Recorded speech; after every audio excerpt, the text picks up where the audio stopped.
Mesdames et messieurs, bonsoir et bienvenue dans cette édition. Tout de suite, le sommaire.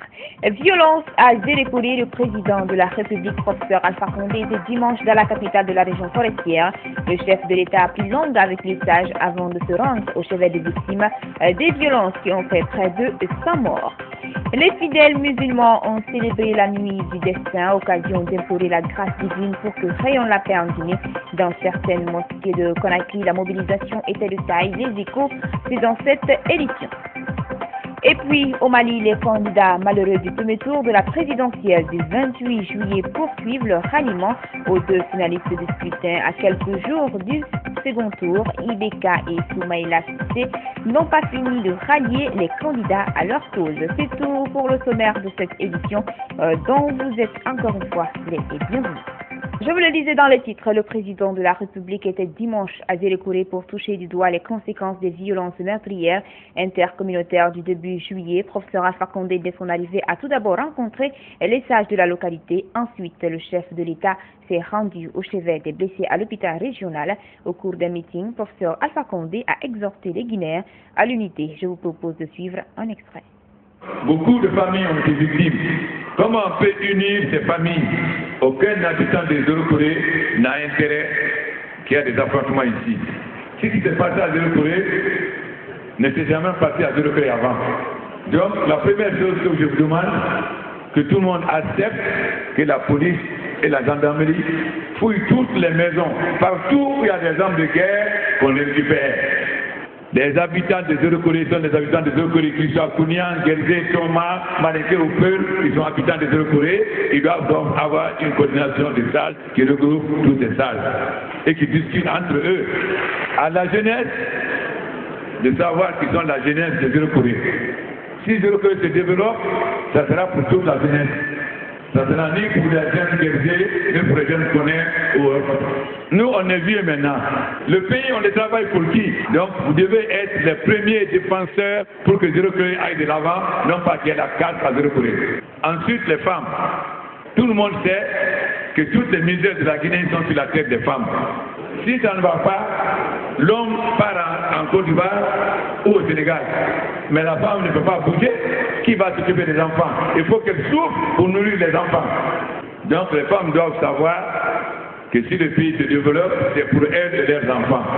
Si on veut développer la Guinée, il faut d'abord qu'il y ait la paix et qu'il y ait l'entente. Le gouverneur de Conakry a fait le tour de quelques mosquées dans les communes de Kaloum et à Matoto pour s'acquitter de son devoir religieux. Le commandant Sikouresko Kamara a appelé les Guinéens au calme et à la paix. C'était à l'occasion de la célébration de la nuit du destin. La signification de cette nuit avec Fanta Conté.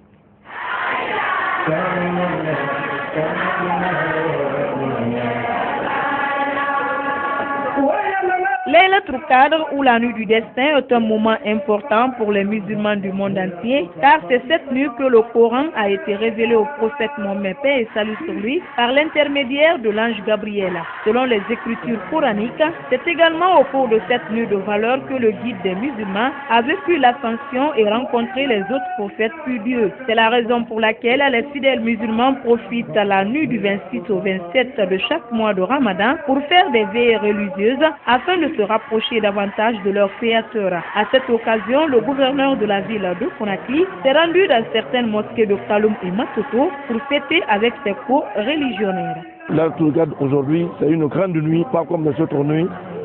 Nous sortons aujourd'hui dans les différentes mosquées, au nom de chef de l'État, le professeur Alpha Condé, transmettre ses messages de remerciement, de félicitations au niveau des fidèles musulmans de la ville de Conakry. Donc nous profitons et demander au bon Dieu de nous accorder toujours la paix, la tolérance et la dignité soit vraiment au cœur de tout un chacun. Et nous profitons aussi demander au bon Dieu, le Tout-Puissant Allah, de donner la longévité à notre chef de l'État et avec la santé de faire son grand projet de société, que cela soit réalisé dans notre pays. C'est aussi au cours de la nuit de Laylatul Qadr que le prophète Mohammed, paix et salut sur lui, a fait le trajet initiatique et a obtenu du Tout-Puissant Allah la conversion de 50 prières obligatoires par jour à 5 prières quotidiennes. Cette nuit essentielle dans la religion musulmane vaut plus que 1000 mois de prière. Partout où la délégation du gouverneur s'est rendue, des prières ont été dites pour la paix et la prospérité de la Guinée. Vous l'avez compris, les musulmans de Guinée, à l'instar de leurs co-religionnaires du monde, ont célébré la nuit dernière Laylatul Qadr, ou la nuit du destin, une occasion pour eux de faire des prières pour la paix et la prospérité dans le pays. Le secrétaire général des affaires religieuses a fait le tour de quelques mosquées de Conakry, notamment la grande mosquée Faisal. Marie-Sheila Fofana. Laylatul Qadr, ou la nuit du destin, est célébrée la 26e nuit du mois de Ramadan. Elle est l'occasion pour les fidèles musulmans de faire des prières pour implorer la grâce divine. Pendant cette nuit, les 114 versets du Coran sont lus dans les mosquées comme le faisait le prophète Mahomet, paix et salut sur lui. Cette nuit est parmi les nuits du mois saint du Ramadan. Tu as vu le prophète sallallahu alayhi wa sallam attacher la ceinture, réveiller tous ses enfants, les femmes, mobiliser tout le monde pour la mosquée, pour faire des prières, pour que la providence de Allah subhanahu wa ta'ala parvienne à tout le monde. C'est une nuit qu'on pouvait comparer à 1000 mois. Mais ce n'est pas des mois aussi pleins de la danse. Ce n'est pas un mois aussi plein de désobéissance de Allah subhanahu wa ta'ala, mais ce doit plein d'adoration de Allah subhanahu wa ta'ala. Les autorités du pays se sont rendues dans plusieurs mosquées de Conakry pour célébrer cette nuit. De la grande mosquée Faisal à celle de l'Andrea, la délégation dirigée par le secrétaire général aux affaires religieuses a fait des prières pour la paix et la cohésion sociale en Guinée. C'est une nuit qui n'est pas comme les autres nuits. C'est une nuit où tous les Guinéens cherchent la bénédiction avec Dieu. Et aussi, c'est une nuit que nous implorons le bon Dieu pour qu'il pardonne la Guinée, pour qu'il pardonne notre pays et que le bon Dieu encore puisse pardonner tous les Guinéens. Partout dans ces différentes mosquées de la capitale, les fidèles musulmans ont pris à bras le corps cette nuit du destin. Une manière pour eux d'obtenir des bénédictions qui s'attachent à cette nuit afin que leurs vœux soient exaucés.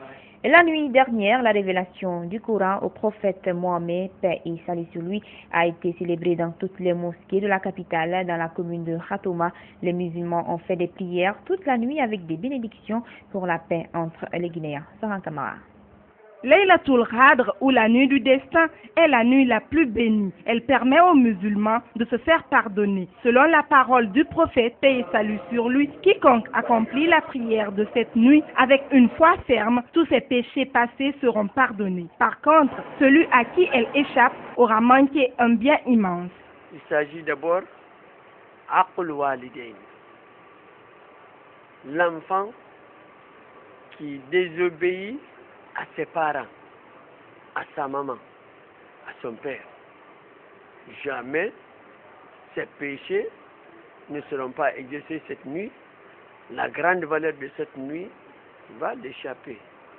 Et le soulard, Mudmin al-Khamr, ce dernier-là aussi ne fait pas partie des gens qui vont avoir la valeur, la faveur de cette nuit. Et les deux musulmans qui sont en querelle, qui font dos à dos, qui ne se parlent pas. Alors ça, c'est très important. La nuit doit nous appeler à nous réconcilier. Aujourd'hui, la Guinée a besoin de la réconciliation. Donc c'est une nuit qui invite les musulmans, les citoyens, à se réconcilier pour avoir l'avantage.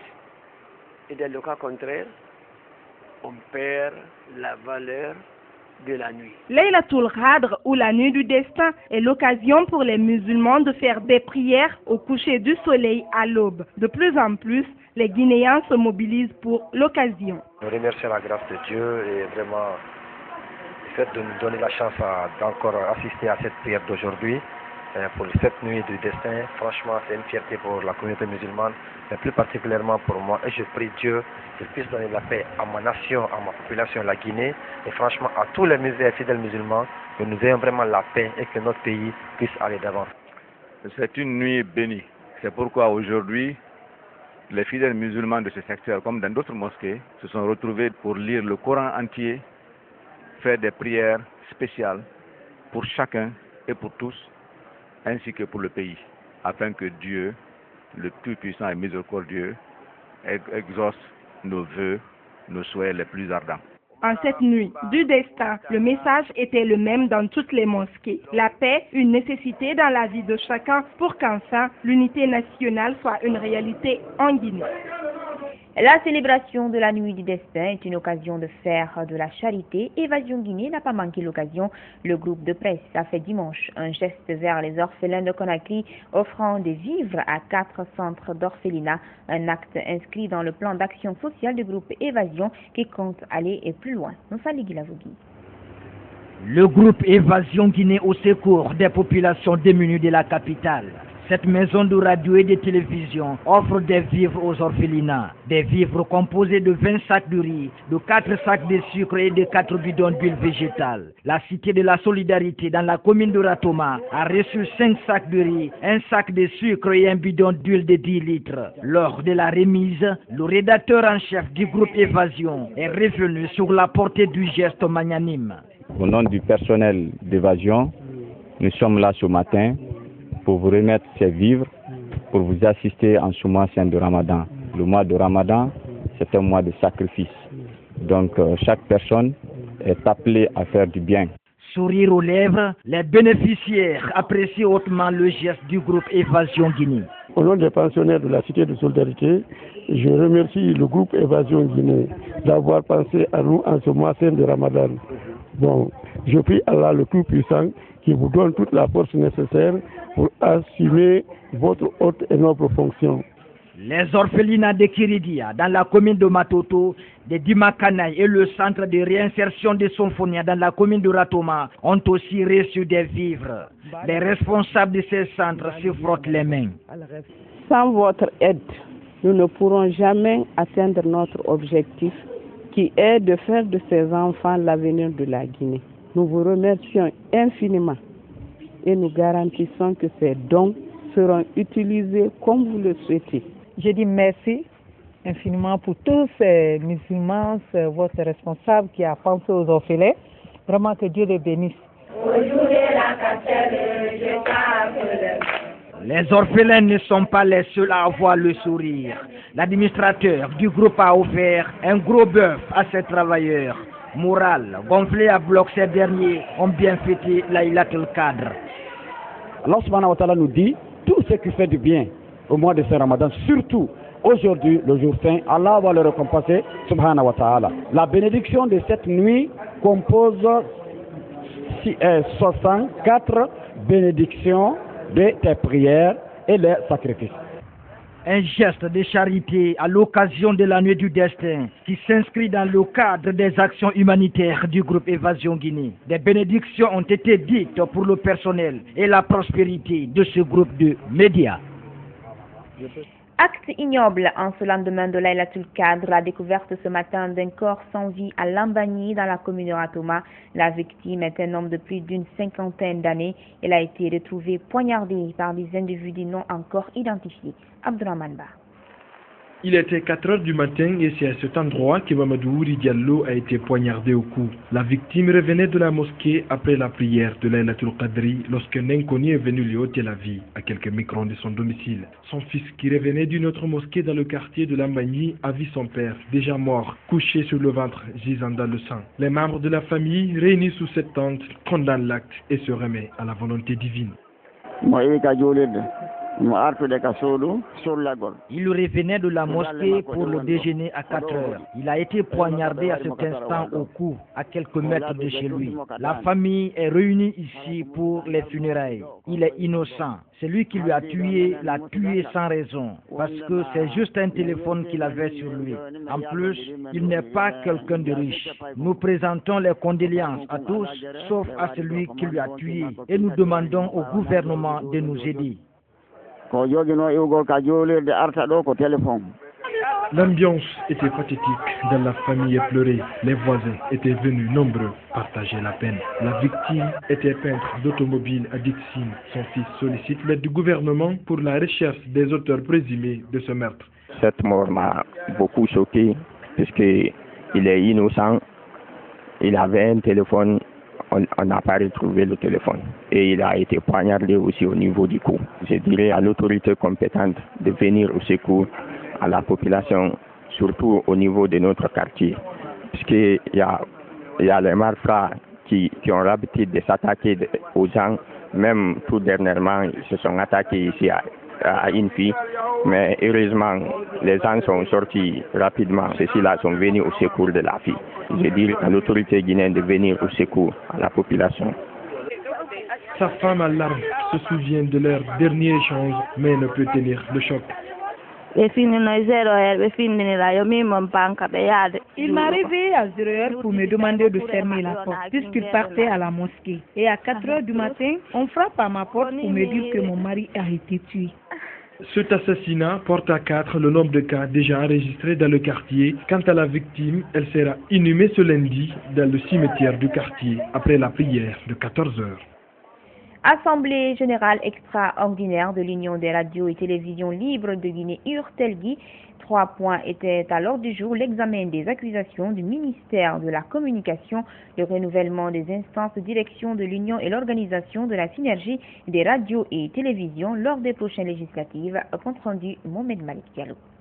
Comme il était prévisible, les accusations du ministère de la Communication à l'encontre des radios et télévisions privées il y a de cela 9 jours jour pour jour ne sont pas du goût de l'Union des radios et télévisions libres de Guinée. À la suite donc de ces accusations, les promoteurs et directeurs généraux de 20 sur les 26 radios privées émettant sur Conakry se sont retrouvés autour d'une assemblée générale extraordinaire afin d'examiner le document produit par le département de la communication et ainsi envisager les mesures appropriées à prendre pour éviter tout musellement de la presse audiovisuelle. Nous avons réservé notre réponse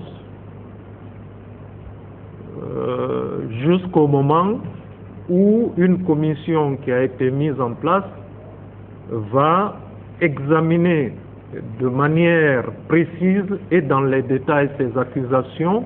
Alors l'Union fera connaître sa position par rapport à chacune des questions soulevées. Tout en renouvelant de manière unanime sa confiance au bureau exécutif actuel jusqu'aux nouvelles élections, l'Assemblée générale de l'URTELGUI a mis en place une seconde commission composée de 4 membres. Sa mission, adapter les statuts et règlements intérieurs de l'Union aux nouvelles réalités de l'espace médiatique guinéen. Je voudrais rappeler que quand l'URTELGUI se constituait, il y avait une dizaine de radios. Aujourd'hui, nous avons une trentaine qui émettent réellement sur Conakry et dans d'autres régions de la Guinée. Donc il y a naturellement besoin d'élargir par exemple le bureau exécutif, de voir ce qui n'a pas fonctionné. Les membres de l'URTELGUI ont aussi examiné les conditions d'organisation de la synergie des radios et télévisions libres à l'occasion des élections législatives du 24 septembre 2013.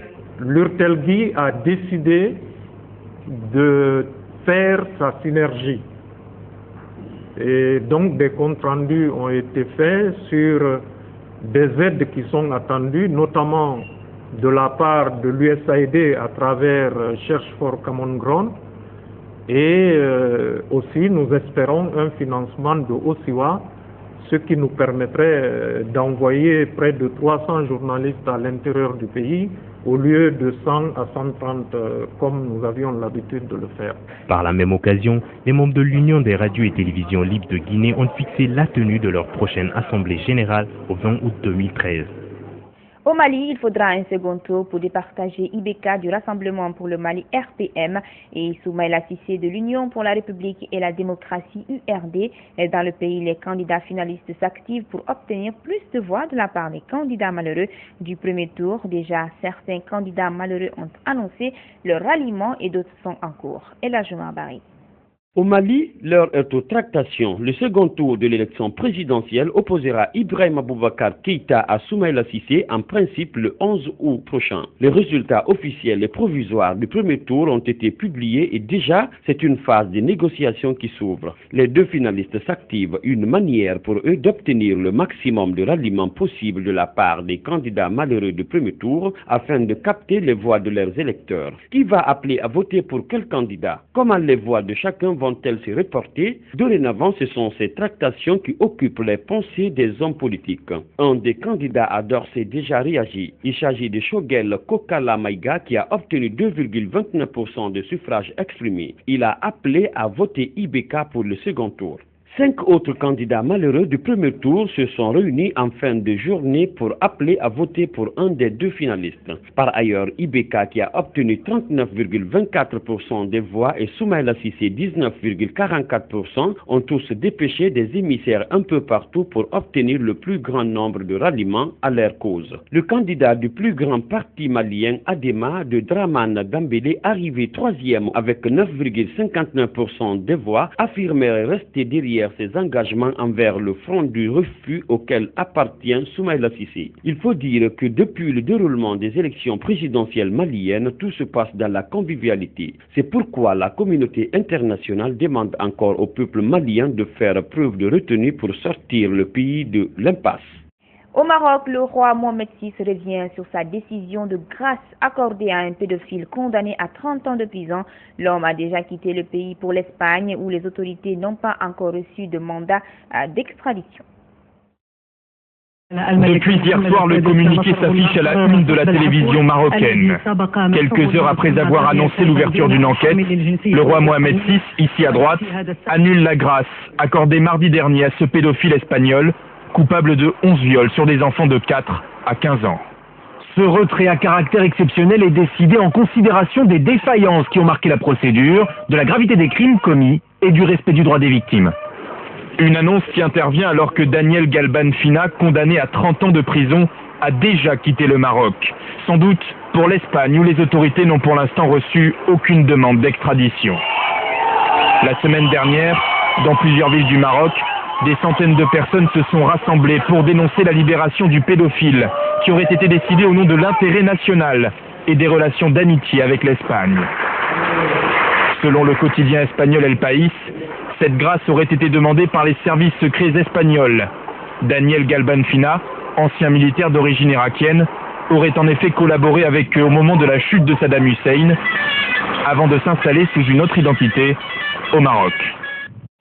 Bachar el-Assad est de nouveau apparu dimanche à la télévision d'État. Dans une allocution de 45 minutes, le président syrien a affirmé sa détermination à écraser la rébellion. Pour lui, la crise ne sera résolue que sur le champ de bataille.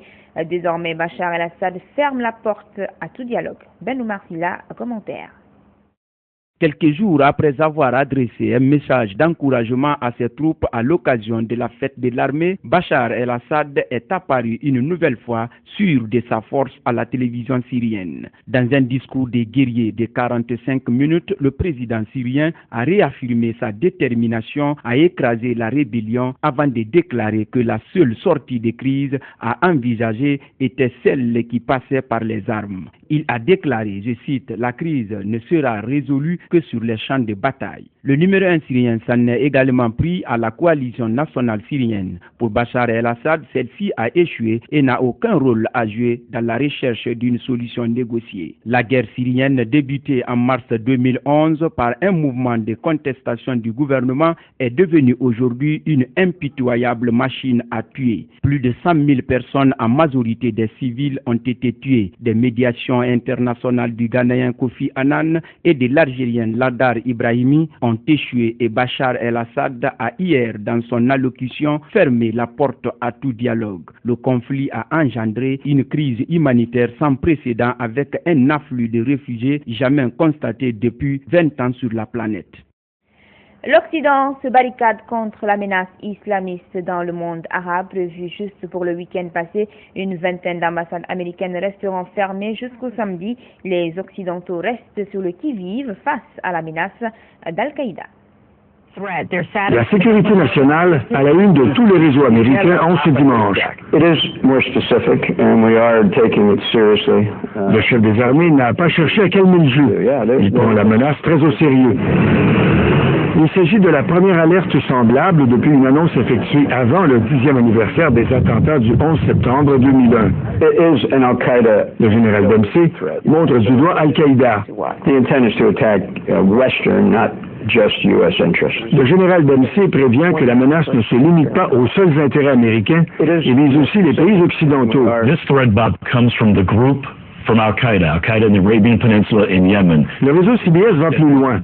La menace viendrait d'Al-Qaïda au Yémen. Un complot majeur se préparerait et l'équipe pour le réaliser aurait été choisie. Toutefois, toujours selon le réseau américain, les autorités ne connaissent ni la date, ni le calendrier, ni la cible de cette attaque. Les États-Unis ont fermé leurs ambassades dans une vingtaine de pays du Moyen-Orient et en Afrique du Nord. L'attaque du consulat américain de Benghazi le 11 septembre 2012, qui avait entraîné la mort de 4 Américains, dont l'ambassadeur en Libye, est encore bien présente dans l'esprit des Américains. La Grande-Bretagne et la France ont annoncé la fermeture de leurs représentations diplomatiques respectives au Yémen. La mission canadienne à Dhaka, au Bangladesh, est également fermée. Cette alerte survient au moment où l'Agence américaine de sécurité nationale baigne en pleine controverse depuis la révélation de l'ex-analyste Edward Snowden, maintenant réfugié en Russie. Snowden a révélé aux médias des informations classées secrètes sur la captation des appels téléphoniques aux États-Unis, ainsi que sur les systèmes d'écoute sur Internet de programmes de surveillance du gouvernement américain. Voilà, mesdames et messieurs, comment s'achève cette édition. Merci de l'attention. Retrouvez-nous sur la toile www.groupeevasionguinée.info. Bonsoir à tous.